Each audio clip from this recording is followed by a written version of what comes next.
Hey, welcome back.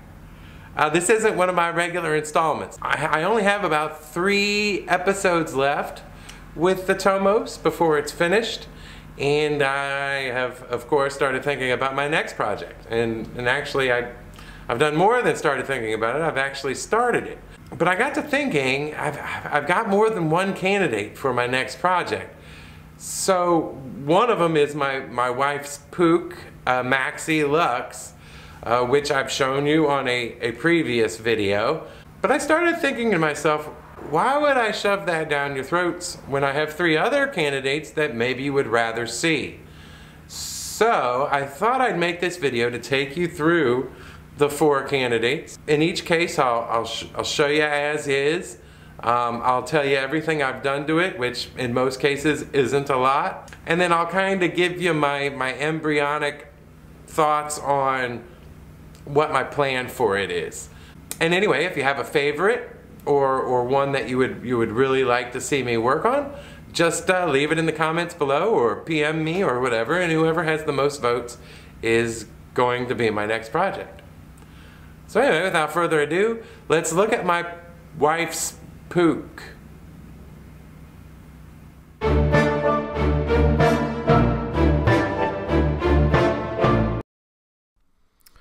And here she is. This is a 1980 Pook Maxi Lux. If you watch the Moped builds, you've seen me talk about this one before. I bought her about 3 years ago from a guy who grabbed it from a flooded basement. The thing was wholly submerged. Thusly, I bought it cheap. I dried it out, rebuilt the carb, and kind of fixed the electrics. I threw some gas in her and she started right up. That's it. Since then, as I said, this has been my wife's moped. And when we go on moped dates, this is the bike she rides. I also ride it on occasion, so it's pretty regularly used. Anyway, right after New Year's, I was waiting on some parts for the Tomos, and I decided to start her restoration. I spent a day disassembling, and now she looks like this.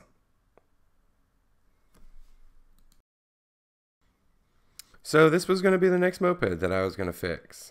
She's in reasonable shape, but I'm still going to paint her whatever color my wife wants. And I'll do the tank and correct some of her faults.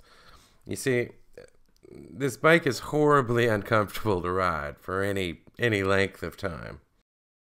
My plan was to fix that.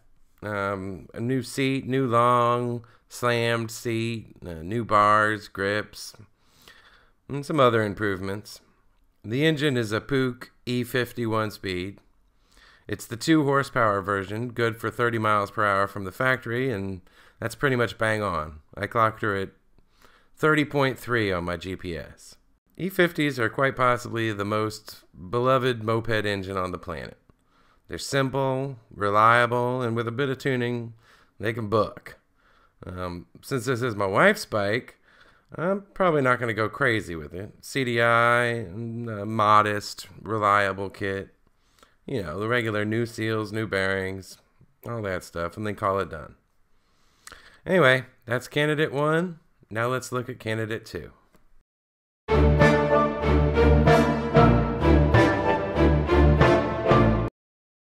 Aw, shit. Here is my 1978 Gorelli VIP. It's the 2-speed deluxe model. All original, but it is a little bit rough. I tend not to buy any moped that's ever been wrenched on before, because you never know what you're going to get when somebody else has had their greasy hands all up in your new moped. So I try to find them just like this. This bike is honest. It's been used and ridden, but not ridden into the ground.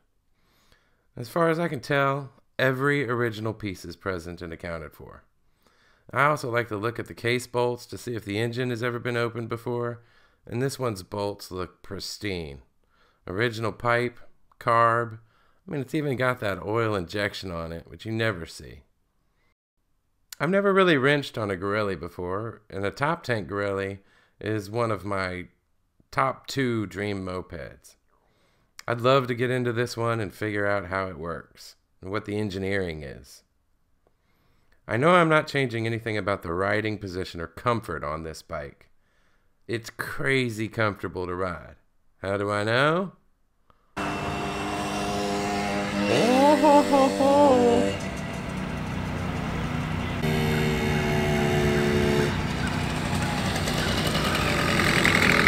The only thing I've done to this moped is blow out the carb, replace the fuel line, and put some gas in her. Then she started right up, and she moves. The speedo doesn't work, and I haven't GPS'd her yet, but she's certainly hitting 30, and I can tell by the VIN that this is the 30-mile-per-hour version, so that makes sense. Anyway, I see this bike as a long-distance cruiser. 40 miles per hour all day long. Nothing hurts when I get off of it. Other than that, I'm probably going to have to do some cosmetics and make her pretty and unique. But this moped has the potential to be one of my all-time favorites. That's candidate number 2. Now let's look at number 3.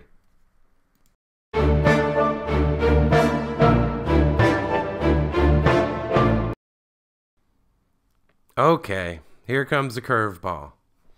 This is a 1971-ish Honda PF50 Amigo. Never sold in the States. This one hails from the Netherlands. She's a true barn find, as I wheeled this out of a barn in the Eastern Shore of Maryland. The owner said that it hadn't been ridden since about 1982. He put it away right though. The gas was drained and the gearbox was filled to the rim with oil. I haven't done a single thing to this moped other than drain and replace that oil and turn her over to make sure she wasn't seized up.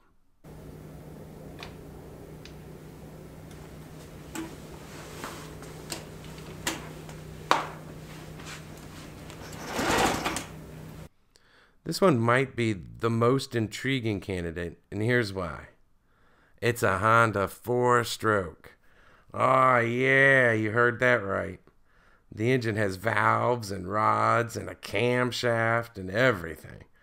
At least I think it does. I need to get in there and find out, because here's the thing. I can't find hardly anything on this moped on the internet. And the stuff I can find is in Dutch. Perhaps my buddy Frank, who speaks Dutch, will help me out with that part. Engine parts, while pricey, aren't impossible to find, because in the States, Honda sold a mini bike, the QA50. Oh, I want one of those too. Anyway, the QA50 used a very similar engine, so most parts that I need might be interchangeable, or with slight modifications would be interchangeable. Other things like levers and indicator switches will be impossible. So I'll never get this thing back to original, but any mods that I do will at least be respectful of the style and era of the bike. As far as cosmetics go, I kind of like it as is. You know, keep the patina, clean it up, get rid of rust, and then just be happy and ride. However, my wife is starting to take a shine to this moped, and if she wants me to paint it, I most certainly will. I'll stick with the original colors, though. I'm excited about this one. I always like to learn new things, and I'd be a student this entire restoration. Okay, remember when I said that a tank top grilly was one of my top 2 dream bikes? Well, here's the other one. This is a 1980 Pook Magnum 2. Just take it in. To me, this is the best looking moped ever made. I've kept my eye out for one for about 5 years or so, and they come up occasionally, but they're usually wicked expensive and modified to hell. As I said before, I like my mopeds kind of untouched and original. So when this one came up, which was reasonably priced, and by that I mean under $1,000, let's face it, these things are getting expensive. But it was all original. I mean, it's got everything on it. Nothing's been lost, modified, broken. I mean, look at that seat, for Christ's sakes. It's still got the tire pump. And the oil mix cup. I mean, what the hell? Here's the story on this bike.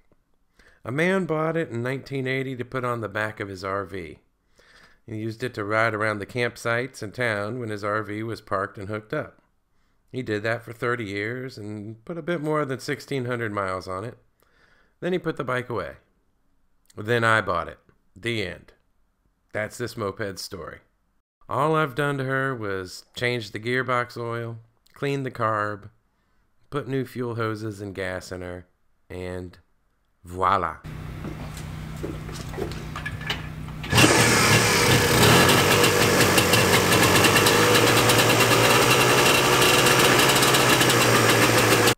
Starts right up, even in a 35-degree garage. I haven't done anything else except look at her and drool and gently caress her sweet... Sorry about that. I've ridden her around the block and that's about it. They're issues. She shifts around 5 miles per hour and tops out around 20 miles per hour. And they're noises. Truthfully, I'm scared to ride her again because I don't want to do more damage. She needs to be rebuilt first, which brings us to the plan for this one. Basically, don't f*** it up. This has got the original ZA50 2-speed motor, Bing carb. I plan on rebuilding her entirely, and I'll put a few tasteful mods to get her up to speed. You know I like to go fast. All new cables, brakes, CDI, clean the electrics. But that's about it. I think this paint is going to clean up almost to perfection. I may have to spray the frame and clear coat some of the other stuff. But other than that, I'm going to keep her looking original. But I'm going to have her fast and perfect. I'm going to ride her every day. All right. So y'all have seen all 4 candidates. If I left anything out that you want to know or have any questions, just let me know and I'll answer best I can. But I'm really interested in hearing what y'all think. Which one you think will make the most enjoyable or interesting next series. I do have, like I said, 3, maybe 4 more episodes on the Tomos. But as soon as that one's done, I'll start up on whichever one y'all pick for me. I'd like to make that decision in the next week so I can start ordering some parts, so we don't have to wait on any parts when the filming starts. Anyway, as always, thanks for watching. Let me know what you think. Let's get that beat back, mofo.